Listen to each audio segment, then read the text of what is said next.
अगहन मास का प्रारंभ हो गया है। अगहन माह में देवी भगवती की उपासना शुभ फलदायी होती है। हिंदू पंचांग के अनुसार इसे मार्गशीर्ष मास भी कहा जाता है। प्रत्येक महीना किसी न किसी देवी देवता को समर्पित होता है, जैसे कि सावन के महीने में भगवान शिव की पूजा होती है, कार्तिक के महीने में भगवान विष्णु जी और तुलसी माता की पूजा की जाती है, तो मार्गशीर्ष के महीने में भगवान श्री कृष्ण की और माता महालक्ष्मी जी की पूजा की जाती है। इस महीने में पड़ने वाले सभी गुरुवार को माँ लक्ष्मी जी की कृपा के लिए भक्त उपवास रखते हैं। और सबसे जरूरी बात यह है कि सभी अपने घर में माँ लक्ष्मी जी का आगमन चाहते हैं। हर कोई चाहते हैं कि उनकी सभी आर्थिक समस्याएं दूर हो, उनके घर में सदा सुख समृद्धि का वास रहे। गुरुवार के दिन जैसे बृहस्पति देवता की आप पूजा करते हैं, उसी तरह से आप माँ लक्ष्मी जी की पूजा भी इस दिन कर सकते हैं। अगर आप गुरुवार के दिन कोई और भी व्रत रखते हैं, तो साथ में आप महालक्ष्मी जी की कृपा बरसाने वाले इस व्रत को भी जरूर रखिएगा। इस व्रत को रखने के लिए आपको बहुत ज्यादा सामग्री की आवश्यकता नहीं होती है, किसी विशेष परामर्श या पुरोहित जी की आवश्यकता भी नहीं होती। आप स्वयं अकेले भी इस व्रत को रख सकते हैं। पहले दिन जो मार्गशीर्ष मास का पहला गुरुवार होता है, उस दिन आपको कुछ विशेष बातों का ध्यान रखना होता है, जैसे कि पहले गुरुवार को आपको कलश की स्थापना करनी होती है। कलश की स्थापना में आप चाहे तो पानी वाले नारियल का उपयोग कर सकते हैं। यदि पानी वाला नारियल ना हो तो कोई बात नहीं, आप उसमें दीप कलश की भी स्थापना कर सकते हैं। अब सबसे पहले तो आपको पहले गुरुवार के दिन व्रत का संकल्प लेना चाहिए। हाथ में जल और पुष्प लेकर संकल्प लेना होता है। एक दिन पहले शुद्ध सात्विक भोजन करना चाहिए, जैसे गुरुवार का दिन होता है, इसलिए महिलाओं और कन्याओं को सिर के बाल धोकर स्नान नहीं करना चाहिए। तो ऐसे में आप एक दिन पहले बुधवार के दिन सिर धोकर स्नान कर लें और एक दिन पहले शुद्ध सात्विक भोजन ग्रहण करें। अगर आपने लहसुन और प्याज से बना हुआ भोजन भी कर लिया है, तो उसके बाद आपको सिर धोकर स्नान करना चाहिए। उसके बाद आपको इस तरह का कोई भोजन नहीं करना चाहिए। फिर गुरुवार के दिन सबसे पहले तो आप जल्दी उठे, क्योंकि यदि यह पूजा ब्रह्मा मुहूर्त में की जाए तो बहुत जल्दी फल देने वाली होती है। आपकी जो भी आर्थिक समस्या है वो भी दूर हो जाती है। लेकिन अगर आप ब्रह्मा मुहूर्त में ना भी उठ पाएं, तो सूर्योदय से पहले उठकर आपको यह पूजा करनी चाहिए। तो सुबह जल्दी उठे, स्नान आदि से निवृत्त होकर स्वच्छ वस्त्र धारण करें। अपने घर को बहुत अच्छे से साफ सुथरा रखें। घर के मुख्य द्वार को गंगाजल और जल से साफ करें, क्योंकि इस पूजा में आपको अलग से चौकी की स्थापना करनी होती है। तो जहाँ पर आप चौकी स्थापित करेंगे, वहाँ पर अगर संभव हो तो आपको गाय का गोबर मिल जाए तो गाय के गोबर से थोड़ा सा लीपे, नहीं तो गेरू से भी आप लीप सकते हैं। और थोड़ा सा आपको वहाँ पर गंगाजल से पोछा भी लगा सकते हैं। उसके बाद चौकी की स्थापना आपको करनी होती है। आप थोड़ी सी रंगोली उसके आसपास जरूर बनाएं। अपने घर के मुख्य द्वार पर भी अबीर और गुलाल से रंगोली बना सकते हैं।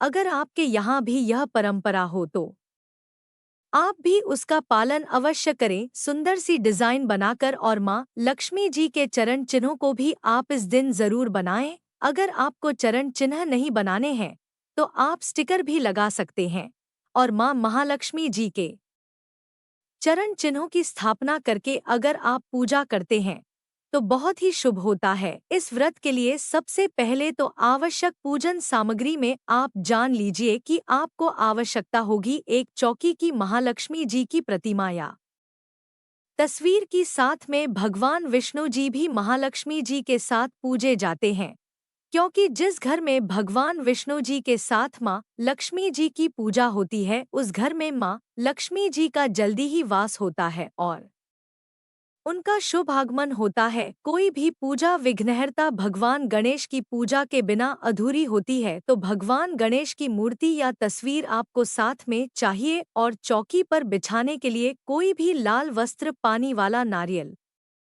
माता को उठाने के लिए लाल चुनरी और पुष्प भी चाहिए होंगे। अब आज के दिन अगर आपको नए धान की बालियां मिल जाएं, तो वह भी आप रखें। सरसों के पीले फूल मिल जाए तो उन्हें भी आप रख ले। कुछ ना कुछ हरियाली मंदिर में आपको जरूर रखनी चाहिए। इसके अलावा धूप दीप अक्षत आज के दिन जो अर्पित किए जाते हैं, वो रंगे हुए अक्षत होने चाहिए। जैसे हल्दी से पीले हुए अक्षत आज के दिन माँ को चढ़ाए जाते हैं। और क्योंकि अष्टदल कमल भी बनाते हैं, इस दिन तो जो दीप प्रज्वलित करते हैं, उस चौकी पर आपको डायरेक्ट नहीं रखना होता है, उसके नीचे आप अक्षत जरूर रखें। तो पहले आप थोड़े से चावलों को हल्दी से रंग लीजिए, उन्हें सुखाकर फिर उनके ऊपर ही आपको कलश की स्थापना भी करनी चाहिए। इस व्रत में एक और खास बात का विशेष ध्यान रखना होता है कि हर गुरुवार को आपको माँ लक्ष्मी जी को अलग अलग व्यंजन का भोग लगाना चाहिए। जैसे कि आपने पहले व्रत में माँ कोडोट खीर का भोग लगाया है, तो अगले व्रत में आप सब्जी पूरी और हलवे का, उससे अगले गुरुवार को आप आलू या लौकी के हलवे का या खीर बनाकर उसका भोग माँ को अर्पित कर सकते हैं। तो जो भी आप व्यंजन बनाना चाहे वो शुद्ध सात्विक होना चाहिए। साथ में कुछ मीठा भी माँ को जरूर अर्पित करें। तो सभी गुरुवार जो भी आप भोग लगाएं, वो अलग होना चाहिए। अगर आप नारियल की स्थापना करते हैं, तो नारियल को माँ लक्ष्मी जी का प्रतीक मानकर भी पूजा कर सकते हैं।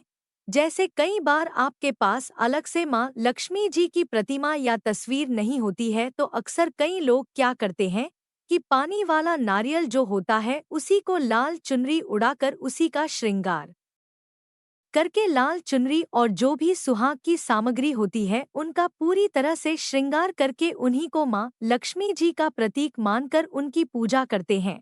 तो आपके पास माँ लक्ष्मी जी को अर्पित करने के लिए श्रृंगार की सामग्री भी होनी चाहिए, जिसमें महत्वपूर्ण चीजें जैसे सिंदूर, बिंदी, मंगलसूत्र, लाल चूड़ियाँ और माँ को उठाने के लिए चुनरी, मेहंदी, काजल वगैरह जो भी सामग्री आप माँ को अपने सामर्थ्य के अनुसार अर्पित करना चाहते हैं, उन्हें माँ को जरूर अर्पित करें। अब हर गुरुवार को आपको कलश की नई स्थापना करनी होती है। हर गुरुवार को आप यदि सामर्थ्यवान हैं तो आप पानी वाला नारियल कलश के ऊपर रखें, नहीं तो दीप कलश की यानी कि पानी वाले नारियल की जगह पर आप दीपक जला सकते हैं, उसकी स्थापना कर सकते हैं।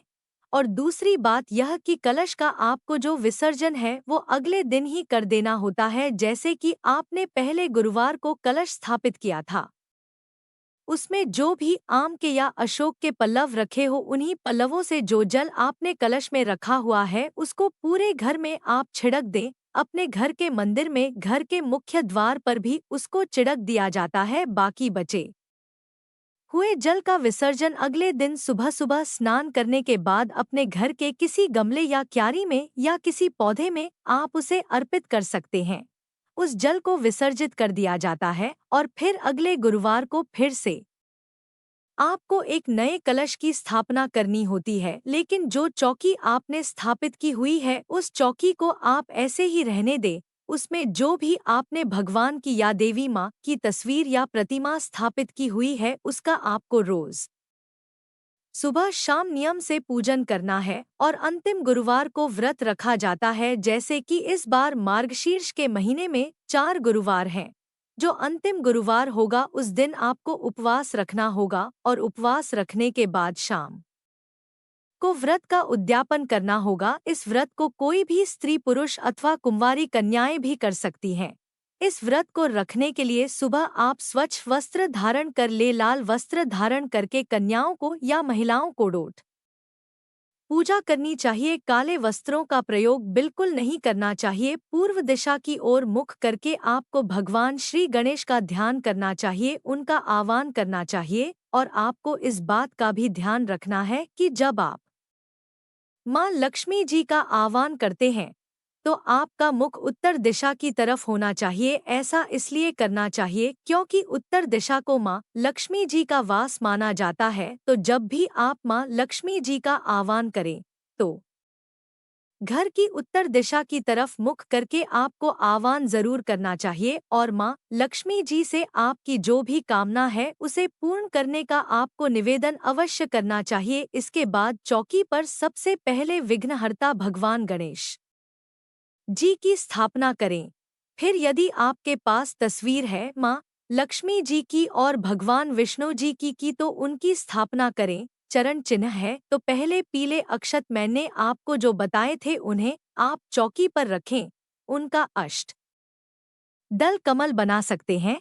अगर आपको बनाने नहीं आते तो आप डायरेक्ट चौकी पर थोड़े से अक्षत रखकर उनके ऊपर आप चरण चिन्ह रख सकते हैं। चरण चिन्ह ना हो तो कोई बात नहीं, आप बिना चरण चिन्ह के भी पूजा कर सकते हैं।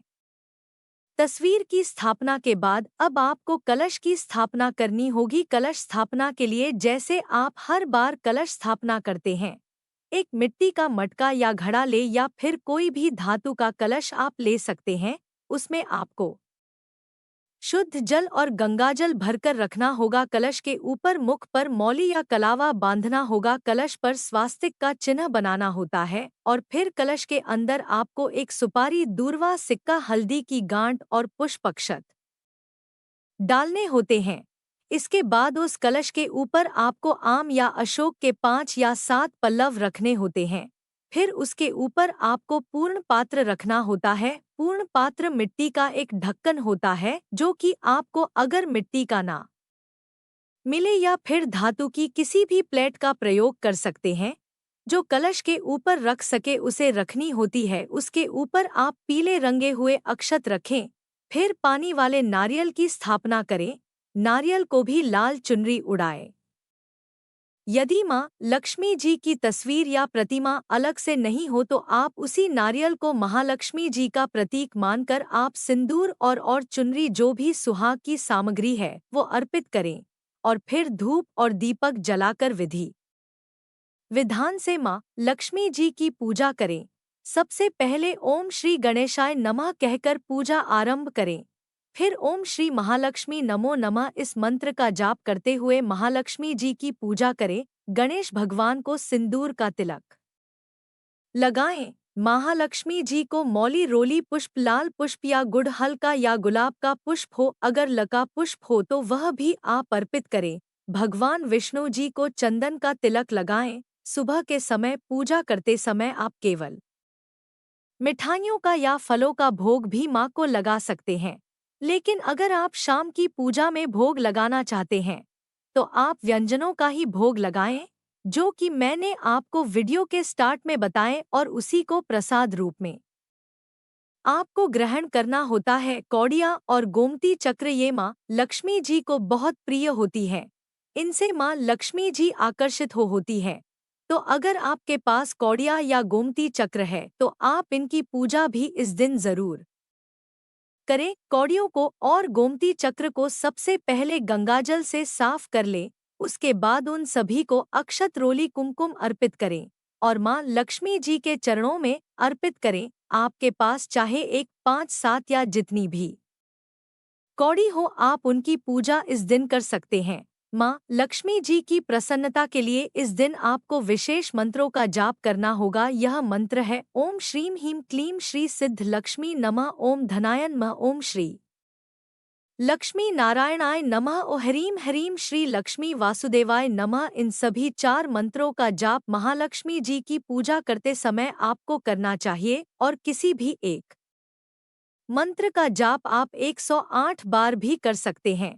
पूजा करते समय माँ लक्ष्मी जी की व्रत कथा आपको अवश्य ही पढ़नी अथवा सुननी चाहिए। इसकी वीडियो आपको हमारे चैनल पर जरूर मिल जाएगी। आप इस कथा को जरूर सुनिए। व्रत की कथा आपको सुबह और शाम की पूजा के समय सुननी चाहिए। कथा पढ़कर या सुनकर सबसे अंत में माँ लक्ष्मी जी को भोग लगाकर आपको फिर से लक्ष्मी चालीसा का पाठ करना चाहिए। एक बात का आपको विशेष ध्यान रखना है कि गुरुवार के सभी व्रतों में एक लोटे में जल भरकर आपको सुबह से लेकर शाम तक माँ लक्ष्मी जी के पास रखना है। शाम को उस जल का विसर्जन कर दें और फिर शाम को फिर से एक नए लोटे में जल भरकर आपको रात भर के लिए माँ लक्ष्मी जी के पास रखना है और अगले दिन सुबह पूजा करने से पहले उसका विसर्जन आपको कर देना चाहिए। विसर्जन जैसा मैंने आपको बताया है कि किसी भी पौधे में आप उसे कर सकते हैं, लेकिन तुलसी जी के पौधे में या पीपल के वृक्ष में किसी भी देवी देवता को चढ़ाया गया जल अर्पित नहीं किया जाता। महालक्ष्मी जी को चढ़ाया गया भोग को भी आप प्रसाद के रूप में सभी लोगों में बांट दें और अपने घर के मुख्य द्वार पर शाम के समय एक दीपक अवश्य प्रज्वलित करें। कहते हैं कि जिस घर में अंधेरा नहीं रहता है, जिस घर में मुख्य द्वार हमेशा साफ सुथरे होते हैं और दीपक लगाया जाता है, उस घर में भी माँ लक्ष्मी जी का सदा आगमन बना रहता है। इस व्रत में केवल मीठा भोजन ही करना चाहिए। यदि आपको मीठा भोजन करना मना है तो फिर आप सेंधा नमक का सेवन भी कर सकते हैं, जिसमें आप आलू लौकी कुटू के आटे और साबूदाने का सेवन भी कर सकते हैं। आज के दिन माँ लक्ष्मी जी को गुड़ का भोग भी लगाया जाता है और इस दिन गुड़ का दान भी किया जाता है। तो अगर आपने गुरुवार का व्रत रखा है तो ऐसे में आप भगवान विष्णु जी, भगवान बृहस्पति देवता की पूजा करके गुड़ और मुनक्के के साथ बृहस्पति देवता का उपवास भी खोल सकते हैं।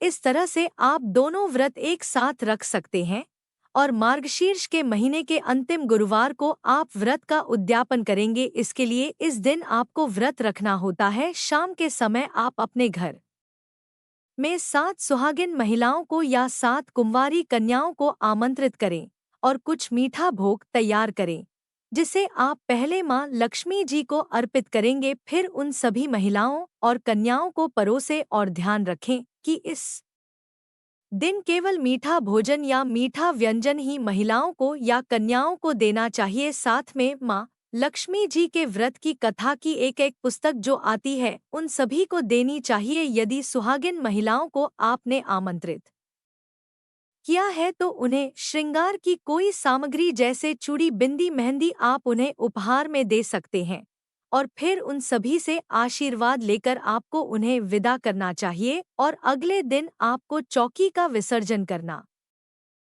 होगा। कलश जो आपने स्थापित किया है उसका विसर्जन अगले दिन करके आप मार्गशीर्ष के गुरुवार व्रत का उद्यापन कर सकते हैं।